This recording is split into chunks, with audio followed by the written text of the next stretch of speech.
ओम तुभ्यो नमः। बंधुओं, पितृपक्ष आ रहा है और हम आपके सामने हैं।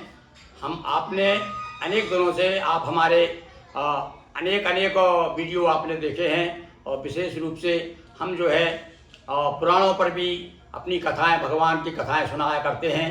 आपने इसी चैनल के माध्यम से नर्मदा पुराण, शिव पुराण, देवी भागवत पुराण और विष्णु पुराण आदि पुराणों की कथाएं आपने सुनी हैं और समय समय पर हम व्रत और त्योहारों के बारे में भी वीडियो बनाते रहते हैं। आज हमने बड़े शोध करने के बाद में कुछ लोगों ने हमें प्रश्न किए हैं। हमारे पास में सूचनाएं आई हैं कि पंडित जी कुछ और सरल विधि बताइए। आपने संस्कृत में जो विधि बताई है वो तो बड़ी सरल है, पर संस्कृत में हम लोग उच्चारण नहीं कर पाते ठीक। तो हमने उसके लिए बड़े शोध करके और आपके लिए आज हम हिंदी छंदों में या हिंदी मंत्र कह सकते हैं, हिंदी मंत्रों से हम अपने पितरों को जल देंगे। बात वही है भाई, और कोई अंतर नहीं है। ठीक, हम केवल उसी बात को जो संस्कृत में बोला जाता है बोल करके जो जल देते हैं, उसी प्रकार से अपन हिंदी के मंत्र बोल करके और अपने पितरों को प्रसन्न करेंगे, प्रार्थना करेंगे उनसे कि हे पितरों, हम तो अज्ञानी हैं, हम तो सरल भाषा में अपनी जो मन की श्रद्धा है उस श्रद्धा को अपनी भाषा में प्रस्तुत कर रहे हैं। तो ये तो बात हुई कि हिंदी में आज हम आपको तर्पण करने की सरल विधि, पुरखों को जल देने की सरल विधि बता रहे हैं। अब इसमें आपको क्या लगेगा, विशेष रूप से प्रश्न कर सकते हैं आपकी पंडित जी। तो ठीक है, अब जल दे तो किस प्रकार से क्या क्या सामग्री लगेगी? सामग्री कोई ज़्यादा नहीं लगती है। आप केवल तिल ले आइए और जल ले आइए। गंगा जी का, तीर्थों का जल हो तो और अच्छी बात है। जल ले आइए, कांसे का बर्तन हो तो और अच्छी बात है, कांसे की थाली ना हो तो जो भी आपको सुविधा हो, क्योंकि गांव में कितने गरीब लोग भी है पर अपने अपने पुरखों को सब याद करना चाहते हैं। तो जैसा भी आपकी सुविधा हो जल ले लीजिए। जल में हाँ, एक दो चीज़ जरूर आप प्राप्त करिए। कुछ होना चाहिए और तिल होना चाहिए। ये दो सामान और जल, ये चीज़ जरूर। फिर फूल भी मिला सकते हैं आप, साथ में जौ भी मिला सकते हैं, दूध भी मिला सकते हैं। ये तो फिर बहुत सारी सब सामग्री आपके पास समय है तो करिए, और नहीं तो केवल आप जल लीजिए, तिल लीजिए और कुछ ले लीजिए। अब कुछ भी ना मिले भाई, कुछ लोग कह सकते हैं पंडित जी कुछ नहीं है और हम अपने पुरखों को जल देना चाहते हैं, तो उसके लिए फिर दूबा ले सकते हैं आप। अच्छी सुंदर दूबा ले लीजिए, हरी दूब ले करके, और उससे भी आप अपने पुरखों को जल दे सकते हैं। तो आज हम आपको सरल हिंदी में सरल हिंदी के मंत्र कह सकते हैं उन्हें, उनके साथ उन्हें बोलते हुए आप जल देंगे। हाँ, जल भैया तीन पीढ़ी को दिया जाता है। पिता, दादा, परदादा, माँ, दादी, परदादी, इसी प्रकार से नाना, परनाना और वृद्ध नाना, और नानी, परनानी, वृद्ध परनानी। ये मतलब चार बार आपको और केवल देना, 4 बार देना, 3 बार देना है एक को, बस देना 4 12, यानी केवल 12 अंजलि देना है। और साथ में आपको 2-3 अंजलि भगवान ब्रह्मा, विष्णु, महेश के नाम से देवता भी, सारे देवता उसके अंदर समाहित हैं। मैं कहते हैं ना, जिस प्रकार से भाई ओम में सब कुछ आ जाता है, इसी प्रकार से तीनों देवताओं को याद कर लिया, समझ लीजिए सारे ब्रह्मांड को अपने याद कर लिया। तो सबसे पहले आप क्या करेंगे, जब तैयार हो गए, शुद्ध वस्त्र पहन लिए। हाँ, जहाँ तक हो सफ़ेद वस्त्र पहनिए आप, रंगीन वस्त्र मत पहनिए। और दूसरी बात, हाथ में सबसे पहले आप पूर्व की ओर मुँह करके भगवान सूर्य को एक अंजलि, देखो देवताओं को एक अंजलि दी जाती है, पितरों को 3 बार दिया जाता है और देवताओं को एक ही बार दिया जाता है। तो आप क्या करेंगे, पूर्व की ओर मुँह करके सबसे पहले उन्हें याद कर लें भाई, जिन्होंने हमको जन्म दिया है, जो सारी सृष्टि के रचनाकार हैं, ब्रह्मा जी और विष्णु भगवान जो पालन करता है, भगवान रुद्र, तो तीनों को याद करें। तो आप बड़ी सरल विधि बता रहा हूँ मैं आपको। वैसे तो उसके भैया 6 विभाग किए हैं तर्पण के, पर वो बड़ा कठिन है। यदि सब पूरी विधि विधान से करना चाहे तो उसके लिए तो पंडित की आवश्यकता है, बिना उसके तो काम होगा नहीं। तो जिन लोगों को मतलब वो उपलब्ध नहीं है, जो पंडित उपलब्ध नहीं है और करना चाहते हैं, उसके लिए सरल विधि हम आपको बता रहे हैं, अपने घर आप कर सकते हैं। तो लीजिए, आप तो सबसे पहले तैयार हो गया, जल ले आए हैं, अपने तिल ले आए हैं, कुछ ले आए हैं। अब पहले जल लेकर के बिना तिल के, इनको तिल नहीं मिलाना है अभी, तो पहले क्या करना, पूर्व की ओर मुँह करके सूर्यदेव को देना जल, एक अंजलि देना जिस प्रकार से, ओम सूर्याय नमः, ओम ब्रह्मणे नमः, ओम विष्णुवे नमः, ओम रुद्राय नमः। बस ये 3 दे करके अब आपको तैयारी करना है। अब जनेऊ यदि आप पहनते हैं तो आप सब कर लीजिए उसको, यानी बाएं इधर से निकाल के दूसरे कंधे पर डाल लीजिए, उसको आप सब कहते हैं। और यदि आपको आपके पास में जनेऊ नहीं पहनते तो आप रुमाल डाल लीजिए कंधे पर और अपना मुंह कर लीजिए दक्षिण की तरफ, सामने जल रख लीजिए और दक्षिण की तरफ करके मुंह इस प्रकार से आपको बैठना, ये आसन है भाई। और इसको पितृ तीर्थ मुद्रा कहते हैं। कौन सी है पितृ तीर्थ मुद्रा, कौन सी है? इस प्रकार से जल लेकर के ऐसा छोड़ना है। तो ये अपने जो ये पहली जो अंगुली है और अंगूठा, इसके बीच में से जल होते हुए जाना चाहिए। तो ये हो गई बस, इतनी सरल, बिल्कुल सरल विधि है। अब आप हिंदी में किस प्रकार से बोलेंगे? तो पिता के लिए बोलेंगे। तो पिता के लिए हमने एक बताया, आप वो पहले आवाहन करेंगे उनको। तो ऐसा हाथ में ले लिया, जल ले लिया, फूल ले लिया और जल लेकर के इस प्रकार से बना लिया और पूरे हे पितु तुम वसुरूप हो, आओ आंगन द्वार।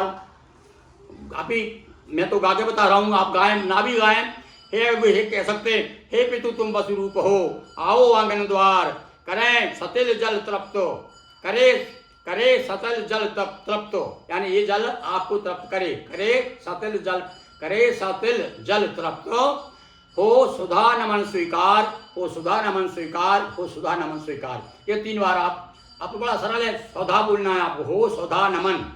और संस्कृत में कहते हैं तस्मै सुधा नमः। आप इसको अपन हिंदी में क्या बोलेंगे? तो हो सुधा नमन स्वीकार। तो अपन सीधे बोल देंगे, अपने ले लिया, जल ले लिया, हे पितु तुम वसुरूप हो, आओ आंगन द्वार, करे सतिल जल तृप्त, हो सुधा नमन स्वीकार, हो सुधा नमन स्वीकार, हो सुधा नमन स्वीकार 3 बार दे दीजिए। हो गया पिताजी का लिए। अब आप दादा के लिए तो इसी प्रकार से कह सकते हैं कि रुद्र रूप तुम, रुद्र रूप हो पिता में। ये पिता में यानी दादा, आप जो है रुद्र रूप हैं, वही वसु रूप, रुद्र रूप और आदित्य रूप, 3 रूप मानना है अपने को। हमारे पिता जो है दिवंगत हो गए, वो वसु रूप है, मानेंगे हम उनको। दादा को मानेंगे, क्या मानेंगे? दादा को रुद्र रूप और परदादा को मानेंगे आदित्य रूप। ये तीनों आपको क्रम से याद रखना है भाई। तो बस बोलेंगे अपन, हमने बता दिया पहले आपको, हे पितु तुम वसु रूप हो, आओ आंगन द्वार, करे सतिल जल तृप्त, हो सुधा नमन स्वीकार, हो सुधा नमन स्वीकार, हो सुधा नमन स्वीकार। इसी प्रकार से पितामह के लिए रुद्र रूप हो पितामह, रुद्र रूप हो पितामह, आओ आंगन द्वार, करे सतिल जल तृप्त, हो सुधा नमन स्वीकार, हो सुधा नमन स्वीकार। इसी प्रकार से अपने परदादा के लिए प्रपितामह, प्रपितामह आदित्य हो। क्या बोलेंगे? प्रपितामह या परदादा तुम आदित्य हो, आओ आंगन द्वार, करे सतिल जल तृप्त, हो सुधा नमन स्वीकार, हो सुधा नमन स्वीकार, हो सुधा नमन स्वीकार। बस ये आपका ये हो गया पिता के लिए। अब इसी प्रकार से माँ के लिए बड़ा हिंदी, अब माँ के लिए थोड़ा सा आपको अंतर आ जाएगा। माँ को भैया देखो, उधर अपन ने वसु और रुद्र और आदित्य 3 रूप माने। अब यहाँ पर माँ, दादी और परदादी। तो दादी को पितामही कहेंगे, परदादी को प्रपितामही, और सब चाहो तो आप दादी भी बोल सकते हैं हिंदी में, हैं? तो अब मैं बोल रहा हूँ, देखिए आप इसी प्रकार से सुनिए, आप भी सरल है बिल्कुल, आप बार बार सुनेंगे या मैं भूलता जा रहा हूँ, आप करते जाइएगा। माँ गायत्री रूप हो, आओ आंगन द्वार, ले लिया जल, माँ गायत्री रूप हो, आओ आंगन द्वार, करे सतिल जल तृप्त, यानी ये जल जो है मैं आप प्रस्तुत कर रहा हूँ, ये आपको तृप्त करे, करे सतिल जल तृप्त, हो सुधा नमन स्वीकार, हो सुधा नमन स्वीकार, हो सुधा नमन स्वीकार। बस इस प्रकार से आपने माँ के लिए बोल दिया। अब इसी प्रकार से गायत्री, सावित्री, गायत्री रूप बोल दिया पहले माँ को, अब सावित्री रूप तो बोलेंगे, हो सावित्री पितामही, हे पितामही आप सावित्री हैं, या है हो दादी तुम सावित्री, ऐसा बोल सकते हो। सावित्री रूप हो, हे हो दादी तुम सावित्री, ऐसा बोल दो, हो दादी तुम सावित्री, आओ आंगन द्वार, करे सतिल जल तृप्त, हो सुधा नमन स्वीकार, हो सुधा नमन स्वीकार, हो सुधा नमन स्वीकार। ये हो गया आपका दादी। और परदादी को क्या बोलेंगे अपन? गायत्री, सावित्री और सरस्वती, ये 3 रूप हैं तीनों के। तो इनको बोलेंगे अपन कि सरस्वती रूपा प्रपितामही, हे प्रपितामही, अरे सरस्वती रूपा परदादी, ऐसा बोल सकते हैं, सरस्वती रूपा परदादी, आओ आंगन द्वार, करे सतिल जल तृप्त, हो सुधा नमन स्वीकार, हो सुधा नमन स्वीकार, हो सुधा। और इसमें ये देखो शब्दों के साथ साथ में हमारी भावनाओं से जुड़ी हुई है। और यदि श्रद्धा आपके अंदर नहीं है, आप तो ये बिल्कुल भावना बनाइए कि हम अपनी दादी हमारे सामने, आपने चित्र कभी देखा हो या सुना हो आपने अपने घर में कि हमारी दादी कैसी थी, परदादी कैसी थी, तो उनकी एक कल्पना मन में करिए और फिर दीजिए। मान लीजिए वो सामने आपके खड़ी है या बैठी हुई है, आप उनको जल दे रहे हैं, उनको तप्त कर रहे हैं, आत्मा को तप्त कर रहे हैं।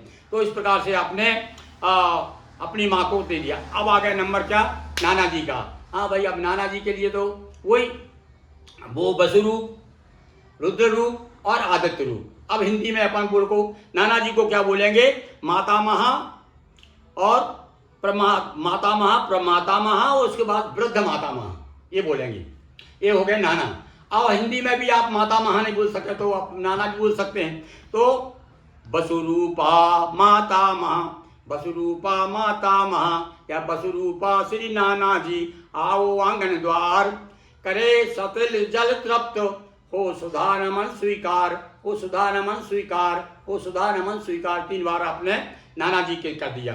अब परनाना, तो प्रमातामह, प्रमातामह रुद्र हो, प्रमाता ऐसे जल लिया, प्रमाता महारुद्र हो, आओ आंगन द्वार, करे सतिल जल तृप्त, हो सुधा नमन स्वीकार, हो सुधा नमन स्वीकार, हो सुधा नमन स्वीकार। ये हो गया अपना परनाना। और इसके बाद में वृद्ध प्रमातामह। और इसके लिए ये तो अभी प्रमातामह, अब ये आदित्य बूढ़े बूढ़े परनाना, तो इनको क्या बोलेंगे, वृद्ध प्रमातामह या वृद्ध परनाना भी कह सकते हैं। आप प्रमातामह ना बोले, वृद्ध प्रमातामह यदि बोलने में दिक्कत जा रही हो, पर मैं आपको वृद्ध प्रमाता ही बोल रहा हूँ। सुनिए, आदित्य वृद्ध मातामह, आदित्य वृद्ध मातामह, आओ आंगन द्वार, करे सतिल जल तृप्त, हो सुधा नमन स्वीकार, हो सुधा नमन स्वीकार, हो सुधा नमन स्वीकार। ये हो गया अपना नाना जी का। और अब इसी प्रकार से वही भाई, जैसे अपने माँ के लिए गायत्री, सावित्री और सरस्वती बताया, इसी इस प्रकार से अपने को नानी, परनानी और वृद्ध परनानी। अब यहाँ पर मातामही, प्रमातामही और वृद्ध प्रमातामही, ये 3 रूप। तो अब बोलिए कैसे बोलेंगे अपन, 3 बार आपको अंजलि देना है। तो हाथ में जल लिए और बोलिए, गायत्री रूपा मातामही, गायत्री रूपा मातामही, आओ आंगन द्वार, करे सतिल जल तृप्त, हो सुधा नमन स्वीकार, हो सुधा नमन स्वीकार, हो सुधा नमन स्वीकार। ये 3 बार आपने बोल दिया और नानी को अपने जल दे दिया है। अब परनानी क्या बोलेंगे, प्र लगा देंगे उसमें, मातामही के साथ प्र, संस्कृत में प्र लगा देने से वो परनानी हो जाती। तो सावित्री प्रमातामही, हे प्रमातामही, आप सावित्री के रूप हैं। तो सावित्री प्रमातामही, आओ आंगन द्वार, करे सतिल जल तृप्त, करे सतिल जल तृप्त, हो सुधा नमन स्वीकार, हो सुधा नमन स्वीकार, हो सुधा नमन स्वीकार। ये इस प्रकार से हो गए आपके परनानी। और आप परनानी से आगे तीसरी पीढ़ी में उसको पर क्या है, वो है परनानी तो है, पर वो सबसे ज्यादा वृद्ध है, इसलिए इसको वृद्ध परनानी कहा गया भाई, देखो विद्वानों ने। तो अपन क्या है, वृद्ध परनानी यानी वृद्ध प्रमातामही। तो वृद्ध प्रमातामही सरस्वती, हे वृद्ध प्रमातामही सरस्वती, आओ आंगन द्वार, करे सतिल जल तृप्त, हो सुधा नमन स्वीकार, हो सुधा नमन स्वीकार, हो सुधा नमन सुबास। इस प्रकार से आपने और हिंदी में भी आप जल दीजिए, पर आपके अंदर बस श्रद्धा भाव होना चाहिए। अरे भाई, यहाँ तो हमारे यहाँ तक कहा है कि आप श्राद्ध कर रहे हैं और आप इतने गरीब हैं, कुछ भी नहीं है, तो आप बाहर जा करके ऊंचे हाथ करके और कहे, पितरों मेरे पास कुछ नहीं है, मेरी भावना है, आप स्वीकार करिए, तो उस पर पितर लोग प्रसन्न हो जाते हैं। तो श्रद्धा हमारे अंदर भावना प्रमुख है, और इस प्रकार से आप तर्पण अपने पुरखों को जल दे सकते हैं। तो मैंने हिंदी में भी आपको बताया, और मैं चाहूँगा कि देखें कितने लोग इसे पसंद करते हैं, और आपको टिप्पणी किया मुझे इंतजार रहेगा। बहुत बहुत धन्यवाद। और आप भी मेरे साथ बोले, ओम पितृभ्यो नमः। दोस्तों, वीडियो को लाइक शेयर कर चैनल को सब्सक्राइब करें। बहुत बहुत धन्यवाद।